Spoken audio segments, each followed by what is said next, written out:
Jadi ceritanya malam itu ada dua polisi yang lagi siap-siap banget. Senjata udah di tangan, muka mereka juga serius, pokoknya udah niat banget mau nyerang markas Yakuza.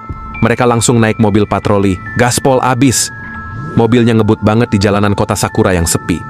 Suaranya kenceng, bannya sampai berdecit. Begitu nyampe depan gedung Yakuza, ternyata ada dua penjaga lagi berdiri tegak di depan pintu. Polisi langsung nembak penjaga pertama. Dor, seketika jatuh dan gak bangun lagi. Penjaga kedua masih bengong, belum ngeh. Polisi langsung muter dikit, pura-pura ngelihatin arah lain. Tiba-tiba, Dor! Penjaga kedua juga tumbang. Jadi dua-duanya sekarang udah gak bisa jaga pintu lagi. Polisi pun jalan masuk ke dalam gedung dengan hati-hati.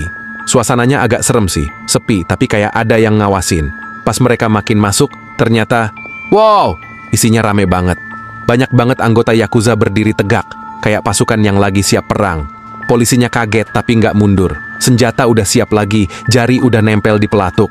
Yakuza yang di dalam gedung pelan-pelan maju. Langkah kakinya kedengeran makin jelas. Dan suasana jadi super tegang. Tinggal nunggu detik aja buat tembak-tembakan besar di dalam markas itu. Setelah semua anggota Yakuza di ruangan besar itu tumbang, suasana kembali hening.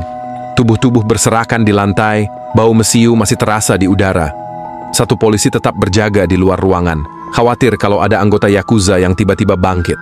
Sementara itu, polisi satunya, seorang wanita, memberanikan diri masuk lebih dalam. Lorong sempit membawa polisi itu ke ruangan lain, dan ternyata isinya juga banyak anggota Yakuza. Tanpa ragu, dia segera berlari mencari tempat yang lebih luas agar bisa menembak dengan lebih leluasa. Dan benar saja, polisi cantik itu menembak dengan gaya yang keren banget. Pelurunya melesat senyap, namun mematikan. Satu persatu Yakuza tumbang, hingga akhirnya seluruh ruangan itu benar-benar bersih. Tapi perjalanannya tidak berhenti. Polisi itu menemukan sebuah ruangan tersembunyi. Saat pintu dibuka, dia langsung terkejut. Ada beberapa orang Yakuza yang sedang disiksa, bahkan ada yang terkunci di balik jeruji besi. Dengan cepat, dia berjalan lebih dalam lagi, menuju ruangan yang katanya tempat persembunyian bos Yakuza. Dan benar saja, di sana, sang bos sudah menunggu. Dengan tubuh tegap, tatapan tajam, dan sebuah pedang panjang yang berkilau di tangannya. Pertarungan pun pecah. Polisi itu segera keluar ke tempat yang lebih luas, agar bisa bergerak bebas. Tembakan demi tembakan dilepaskan. Sang bos Yakuza mencoba menyerang dengan pedang panjangnya, tapi peluru polisi terlalu cepat. Hingga akhirnya, bos itu pun tumbang. Setelah semua berakhir, polisi itu masuk ke ruangan tersembunyi dan mengambil semua yang ada di sana. Senjata, pedang, dan juga uang dalam jumlah besar. Tapi bukannya berhenti, dua polisi ini justru melanjutkan perjalanan. Mereka melaju ke kantor pajak kota Sakura. Kantor itu dikenal jahat, sering memeras orang-orang di kota. Sesampainya di sana, dua polisi berjalan pelan lalu langsung menyerbu masuk. Suara tembakan kembali menggema, membuat suasana kantor pajak berubah jadi medan perang.